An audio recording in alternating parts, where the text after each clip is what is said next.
Hello, everyone. Good evening. My name is Kobby Harden. I am from Ghana, West Africa, and I live in Shanghai. I've been here for 6 years. I am going to tell you about a thread of empowerment, because people can be empowered in different ways. You can draw your inspiration from all sorts, and I am going to tell you my part, which I drew my inspiration from my mother.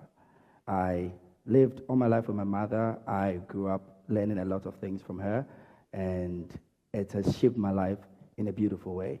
Because as you can see, I was growing up very tall, and everybody expects me to play basketball, but I was interested in tailoring, I was knitting and making clothes with my mom. So it wasn't an easy journey, because you're like, look at this tall boy, you could be, and my name is Kobby, like, you could be Kobby Bryant. But anyway, I just chose something that makes me most happy, and I was like, I thought I'm going to share it with you. So, mother. How do you say mother in your dialect? Mama. What else? Mom. Okay, I'm going to teach you mine. We say mommy. Mommy. Yes, that's how I call. That's how you call a mother. So my mother is me mommy. You understand? You have to kind of stretch it. Mommy. Yes, that's my mother. So my Shanghai chapter, my China chapter, who I have become right now, learning and doing different things, came from my mother, who told me not to stop and explore.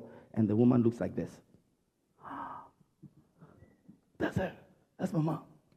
I'm so excited. Yeah. Thank you. Thank you very much. All right. So this woman, I would always be grateful to her, because I grew up with her. My dad wasn't at home, but this woman took 3 children and took care of them really well and made me who I am right now. So thank you. That's my mom. She taught me 5 F's. All the time when I speak to my mom, she makes a reference to one of the 5 F's, which has guided me to this point. So to begin with, the first F is fun. She told me to have fun, and I was always happy to be like, yes. So the second F was fun. So I was having so much fun. The third F, fun. So fun was really, really good until the 4th one, which was fun. So I was like, what was the 5th one? What do you think it was? Right. But I like the first one. Anyway, let's continue. The first one was family. I'm just kidding. The first one was family. My mom was really, really a person who wanted us to get connected. So whenever I have fight with my brothers, I have 3 siblings, by the way. I have fights with my brother and my sister. We always end up eating together. So the day we have the fight, we eat in the same plate. So any day there's a quarrel, there's a misunderstanding, you know that it's going to end up you sharing the same bowl with that person that you dislike right now. And imagine you have the same meat and you have to share it with your sibling. So it was very important. It was a lesson that showed us that no matter what, if you have family, you could have misunderstandings and everything, but you always need to come back to the core of knowing that family is everything. So she told me that. The second F was friends. She was telling me that 3 rich people will walk around, and if you follow the 3 rich people, someone might mistakenly say you are the 4th rich man. Mistakenly, because there are 3 rich people walking ahead of you. So it was like, I should choose my friends wisely, because wherever, or the angle or the circle you find yourself, someone would identify you with the person. So it was really important to me when she was telling me about that, when I go out to play and when I break people. The third one is food. Yeah. You can see the smile on my face. It's important. So yeah, food was very, very important to my mom. She was always telling me food is what makes you, because like healthy life, everything you need to eat good. You make your own food, and food was even a way to connect with people. I wasn't a person growing up who knew how to make a lot of friends, because I liked different things, which for my physique, they expect me to do sports. I can run, I can do it, but I was more interested in staying in the kitchen, cooking, because my mom taught me all that. But I thought people used to laugh at me when I was a kid, but when I grew up a little bit, I was the only boy who could cook in my university. And I started selling food to them because I was giving them the best meals. And also when I traveled, I'm like, I'm the only African who can cook 27 African dishes, and you pay me for that. And so I was like the mommy's boy who was always I was making great friends because I could cook and everything. So food was really important, and eating healthy makes you always healthy. The fashion was the next thing. Did you see the picture of my mom? She made the clothes herself. I made the clothes myself. Yes. So, thank you. So my mom loved to make clothes. That's the best way. My mom wasn't a person who likes to be into televisions and technology. She would sit down with a machine because my mom had 16 siblings. And they used to exchange clothes. So if I wear my clothes for 2 weeks, you wear yours for 2 weeks. I want the red one, I want the black one. My mom is the least one, so she's like, I don't know which one I want. So they give her all the rest. My mom took to herself. She cuts pieces of red, black, blue, yellow, and as you can see. And that's what I made mine. So that's how she used to make her clothes. And after she makes it, she looks so unique. And then people or her siblings want their clothes back. You know, so that was one thing. My mom was into fashion. She was teaching me how to sew all the time. So I built that character. I didn't really know how far it was going to take me, but it grew my fashion line, which is like about bits and pieces and printing things together. So when I came here, I was mixing Chinese fabric with African prints and making some clothes and just sharing the love and positivity in my own way, and people love it. So something that my mom really taught me about my F. And the last one is freedom. My mom was always about freeing my mind and opening myself to a lot of things. Sometimes we get really stuck to something and you're trying this and you just cannot do it and you're like, oh, this is difficult for me, I'll never do it again. Maybe it's difficult today, give it a chance tomorrow. Just free yourself every day. So you always tell me that you sleep with trouble, but you need to know that tomorrow's is a new day to do another thing. Maybe you tried today, it didn't work, tomorrow you free your mind, go as a plain page, a new chapter, free yourself, and everything will work out for you. That was my F's my mom told me, which was great. The next thing I want to talk about is deep connection. If you really put yourself into anything and you give a connection, and you find a connection to it, you find that there's no reason to quit because you know what you want to get to it, and there's something or there's a bond you have created. I accidentally created a deeper connection with my mom just with one practice. The first time I got accepted to a university, I just didn't tell my mom about it. I just went home. We ate, and when everybody was going to bed, I just went to sit with my mom and just looked at her face. And I'm like, I have something to tell you. And she's like, what? Then first thing that came into her head is like, what do you want? Because she thought, oh, he's going to go to university. He's probably going to ask me for new shoes or something. But I just looked at her and be like, I'm just grateful, Mom. I don't want anything. I just want to tell you that from the deepest part of my heart, I want to say thank you to you for everything you have done. You could have chosen everything, or you could have done anything, but you chose to pursue me. And I'm not going to fail you. And I don't want anything today, but just to say thank you. I think something like this, the youth should try to do it sometime without a reason. Just thank your parents, and it will give them a deeper connection. From that day, my mom took me as a friend and could express herself to me, could tell me about how she felt when she was with my dad. She could tell me about things that were deeper, and I thought just because I told her how much I appreciate her, gave her that deeper connection to really connect with me, not just as a mother, but also as a friend. What is home to you? How do you define home? Anybody? Where? Where you live? The house that you built? This is my home. This is my home. These people make my home. When I came to Shanghai, I met these people from Taiwan, Canada, England, Cote d'Ivoire, and Ghana.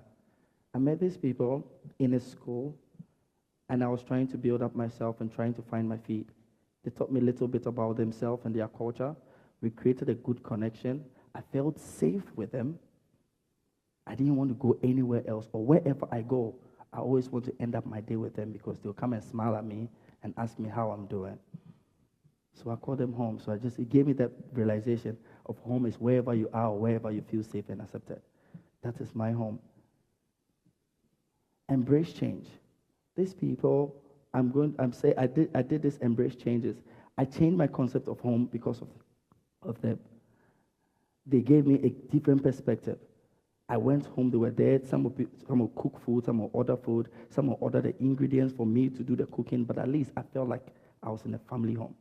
And I realized that it's not about the color, it's not about the person, it's not about the people you came from the same parents, it's about the people or the place you feel safe and accepted.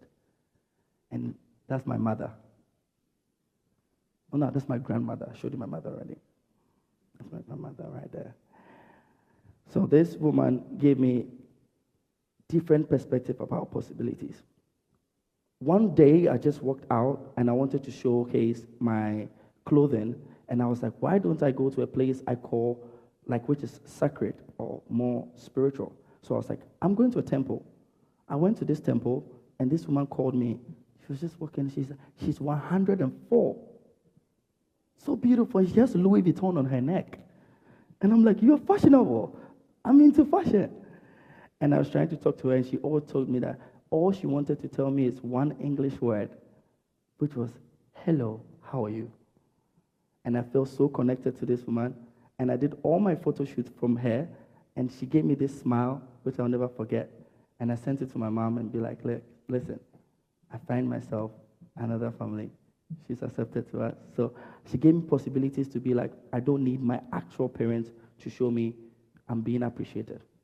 She appreciated me there, and that's one thing. That's why I always display her pictures everywhere. I have it printed very big in my house because it's really nice and I really like it. I want to tell you one information. One thing my mom used to tell me, fail more. As a youth, my mom is like, why do you always want to pass? You don't know anything. You will learn in it. So if you fail, it gives you a lesson. So she always tells me to fail more. I know people don't understand or like the fact that you need to fail more, but she always tells me there are steps towards your growth.